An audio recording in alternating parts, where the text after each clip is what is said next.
శుద్ధీకరణ పేరు మీద సావుగొట్టం మన అధికారం కాదు. వీళ్ళరా నేను కూడా కోప్పడితే ఎట్లుంటుందో రేంజ్ మీ అందరికీ తెలుసు. దాదాపు టేస్ట్ చూసినోడే ఒకడు ఏదో ఒక సందర్భంలో. మరి మీకే ఆ తాకిడి తగిలితే ఫేతుల పిల్లకి ఎట్లుంటుంది? నేను లేనప్పుడు దొంగసాటికి వెళ్ళి మా పిల్లలు ఇంటర్వ్యూ చేయండి. అయ్యకు ప్రేమ తక్కువ కోపం ఎక్కువ అని పిల్లలు ఎవడన్నా ఒక్కడు మీకు ఇంటర్వ్యూలో తేలితే నేను అరవై సచ్చినట్టు లెక్క. ఛాలెంజ్ చేస్తున్నాను మీకు నేను. అడుగు 10,000 రూపాయలు చేతిలో పెట్టి కక్కించుకొని స్టింగ్ ఆపరేషన్ చేయి. Yes, it's my challenge. నా శిక్ష ఎప్పుడైనా ఒకసారి ఉంటుంది, నా ప్రేమ నిరంతరం ఉంటుంది.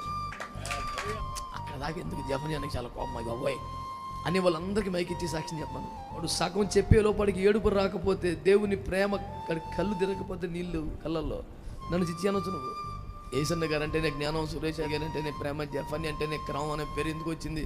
చిన్న క్రమం తేడా వచ్చింది. అది తప్పది. మా పక్క అన్న వదిలే అన్న, తెలుసులే వదిలే.